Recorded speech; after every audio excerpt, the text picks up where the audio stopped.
Welcome to కమల వంటింటి రుచులు. ఎలా ఉన్నారండి అందరూ? నేనైతే చాలా బాగున్నాను. మీరు కూడా బాగుండాలని మనస్ఫూర్తిగా కోరుకుంటున్నాను. మరి ఈరోజు మనం ప్రిపేర్ చేసుకోబోయే రెసిపీ వచ్చేసి పులిహార అండి, చింతపండు పులిహార. మరి ఈ పులిహార మనం పిల్లలు ఇష్టంగా తినడానికి చేస్తూ ఉంటాం. అదేవిధంగా మన ఫెస్టివల్స్లో, పూజల్లో, కార్యక్రమాలన్నిటికీ కూడా ఈ పులిహార అనేది మనం ప్రిపేర్ చేసుకుంటాం కదండి. ఏ పూజ అయినా సరే కంపల్సరీ మనం పులిహార అయితే ప్రిపేర్ చేయకుండా ఉండం కదండి. మరి అటువంటి పులిహార నేను చెప్పి ఈ విధంగా చేయండి, చాలా బాగుంటుంది అండ్ టేస్టీగా కూడా వస్తుంది. సింపుల్ ప్రాసెస్లో చెప్తాను. దీనికోసం మనం ముందుగా రైస్ అయితే ఉడికించుకుని ఉంచుకోవాలండి. ఇలా పొడి పొడి ఆడే విధంగా రైస్ అయితే ఉడికించుకొని ఒక వెడల్పాటి ప్లేట్లో వేసుకుని చల్లారబెట్టుకోవాలండి. ఈ విధంగా చల్లారబెట్టుకున్న తర్వాత దీనికోసం పులిహార కోసం మనం పల్లీలు తీసుకోవాలండి. ఒక 2 టేబుల్ స్పూన్ వరకు పల్లీలు, 1 టేబుల్ స్పూన్ వరకు పచ్చెనపప్పు, 1/2 స్పూన్ ఆవాలు, ఒక 6 నుంచి 7 ఎండుమిర్చి ముక్కలుగా కట్ చేసి వేసుకోవాలి. అలాగే 5-6 పచ్చిమిర్చి కూడా చీలికలుగా చీల్చుకుని ఉంచుకోవాలి. అదేవిధంగా 4 కరివేపాకు రెమ్మలు తుంచుకుని ఉంచుకోవాలి. ఇప్పుడు దీంట్లోకి మెయిన్ ఇంగ్రీడియంట్ చింతపండు పులుసు కదండి. చింతపండు పులుసు ఎప్పుడు కూడా ఈ విధంగా నేను ఇక్కడ చూపిస్తున్నాను చూసారు, ఎంత చక్కగా ఉంటే మనకి పులుసు అనేది ఉడికించుకునేటప్పుడు టైం తక్కువ పడుద్దండి. మామూలుగా అయితే పులిహారలోకి పులుసు లూజ్గా కలిపి తీస్తూ ఉంటారు, పలుచగాని. అలా కాకుండా చిక్కగా ఉండేలా చూసుకోండి. ఓకే, ఇప్పుడైతే ఆయిల్ వేసుకుందాం. ఒక 3 టేబుల్ స్పూన్ వరకు ఆయిల్ వేస్తున్నానండి కడాయిలోని. ఈ ఆయిల్ హీట్ ఎక్కిన తర్వాత దీంట్లోకి పల్లీలు అయితే వేసుకోవాలి. ఈ పల్లీలు దోరగా వేగనిచ్చుకుందాము. ఈ పల్లీలు వేగుతూ ఉంటాయండి. ఈ విధంగా వేగిన తర్వాత దీంట్లో పచ్చెనపప్పు కూడా వేసుకుందాము. చూస్తున్నారు కదా, ఈ విధంగా ఫ్రై అవ్వాలి. ఇప్పుడు దీంట్లోకి పచ్చెనపప్పు వేసుకుందాము. ఓకే అండి, పల్లీలు పచ్చెనపప్పు కూడా లైట్గా ఫ్రై అవనిద్దాము. ఇవి కొంచెం ఫ్రై అయిన తర్వాత దీంట్లోకి 1/2 టీ స్పూన్ వరకు ఆవాలు కూడా వేసుకోవాలి. ఇవి ఫ్రై అవుతున్నప్పుడే దీంట్లోకి చిన్న ముక్క అల్లం కట్ చేసుకుని చిన్న ముక్కలుగా వేసుకుని ఫ్రై చేసుకోవాలండి. ఇవన్నిటిని కూడా బాగా దోరగా వేపుకుందాము. ఇవన్నీ కూడా దోరగా వేగిన తర్వాత దీంట్లోకి చీల్చుకున్నటువంటి పచ్చిమిర్చి, అలాగే ముక్కలుగా కట్ చేసుకున్న ఎండుమిర్చి, కరివేపాకు ఇవన్నీ వేసుకుని బాగా ఫ్రై చేసుకుందాము.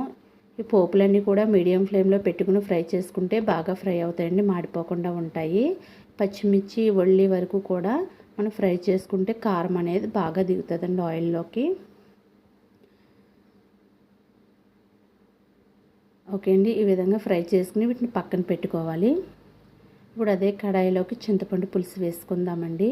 ఇక్కడ చింతపండు పులుసు నేను చూపిస్తున్న విధంగా తీసుకోండి. చిక్కగాని పలచగా తీసుకోవడం వల్ల మనకి చింతపండు అనేది ఉడకడానికి టైం ఎక్కువ పడుతుంది.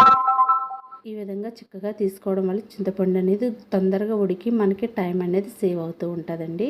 కాబట్టి చింతపండు మాత్రం ఈ విధంగా తీసుకోండి. ఎప్పుడు పులిహార చేసినని గుజ్జుగా తీసుకోవడం వల్ల ఏమవుతుందంటే మనకి స్పీడ్గా కుక్ అవుతుంది, మనకు టైం బాగా కలిసి వస్తుంది. ఇప్పుడు దీంట్లోకి ఒక 1/2 టీ స్పూన్ వరకు పసుపు వేసుకుని కలుపుకోవాలి.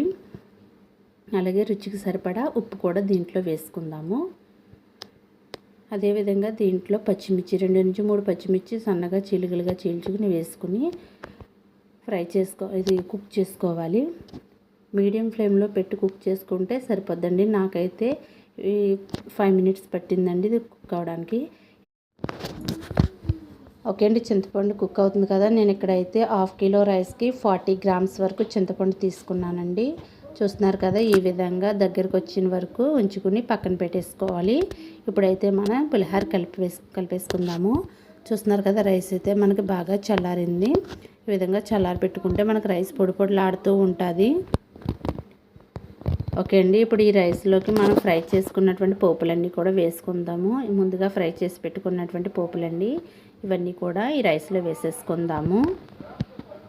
అదేవిధంగా దీంట్లో చింతపండు ఉడకబెట్టి పెట్టుకున్నాం కదా, చింతపండు కూడా వేసుకుందామండి. ఇక్కడ నేను ఒక ఇంగ్రీడియంట్ యాడ్ చేస్తున్నానండి. చింతపండుతో పాటు నిమ్మకాయ వేస్తున్నానండి. ఈ నిమ్మకాయ వేయడం వల్ల మనకి ఎక్స్ట్రా టేస్ట్ అనేది బాగుంటుందండి.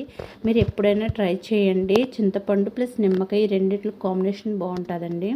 కాబట్టి పులిహోరలో మీరు చింతపండు వేసుకున్న నిమ్మకాయ కూడా వేసుకోండి, బాగుంటుంది. నేను ఇక్కడైతే ఒక నిమ్మకాయ తీసుకున్నానండి. 40 గ్రామ్స్ చింతపండు ప్లస్ ఒక నిమ్మకాయ వేసుకుంటున్నాను. మీరు అలా కాదు అనుకుంటే కొంచెం చింతపండు తగ్గించుకుని ఇంకొక నిమ్మకాయ యాడ్ చేసుకోండి. ఈ రెండింటిని కలిపి చేసుకోవడం వల్ల పులిహోర టేస్ట్ అనేది చాలా బాగుంటుందండి. ఓకే అండి, ఇవన్నీ వేసుకున్నాం కదా. ఇప్పుడు ఒకసారి మనం మొత్తం కలిపి వేసుకుందాము. ఇలా స్లోగా కలుపుకుంటే మనకు పులిహోర అయితే రెడీ అయిపోతుందండి. ఓకే, చూస్తున్నారు కదా, ఎంతో టేస్టీ గుమగుమలాడే పులిహోర అయితే మనకు రెడీ అయిపోయిందండి. మరి ఈ విధంగా ప్రసాదం కింద పెడితే అమ్మవారి కటాక్షం కూడా మీకు ఎలా ఇస్తుందండి. మరి చాలా బాగా వచ్చింది పులిహోర. చిన్నపిల్లలకి లంచ్ బాక్స్లో అండ్ మార్నింగ్ టిఫిన్ కింద కూడా ఈ పులిహోరని యూస్ చేసుకోవచ్చు. ఓకే అండి, మరి ఇప్పుడైతే సర్వింగ్ బౌల్లోకి సర్వ్ చేసుకుందాము. సింపుల్ అండ్ ఫాస్ట్గా అయిపోయేటటువంటి రెసిపీ అండి. మనం చింతపండు గుజ్జు తీసుకుని పక్కన పెట్టుకుంటే మనకు పులిహోర 5 మినిట్స్లో రెడీ చేసేసుకోవచ్చండి. ఓకే, చూస్తున్నారు, ఈ విధంగా పులిహోర ప్రిపేర్ చేసుకోండి. డెఫినెట్లీ పిల్లలతో సహా అందరూ కూడా ఇష్టంగా తింటారండి. చాలా బాగుంటుంది. మనకి మార్నింగ్ టిఫిన్ కింద అండ్ ఆఫ్టర్నూన్ లంచ్ ఇంకా నైట్ డిన్నర్ కింద తీసుకోవచ్చండి. మరి ఈ వీడియో కనుక మీకు నచ్చింటే లైక్ చేయండి. అలాగే మన ఛానల్ని ఫస్ట్ టైం చూస్తున్నట్లయితే సబ్స్క్రైబ్ చేసుకుని పక్కనే బెల్ ఐకాన్ సింబల్ ఉంటుంది, దాన్ని ట్యాప్ చేయండి. అప్పుడు నేను చేసేటువంటి ప్రతి వీడియో కూడా మీకు నోటిఫికేషన్ రూపంలో వస్తుంది. అప్పుడు నా వీడియోలు అంటే వెంటనే చూడొచ్చు. Thank you.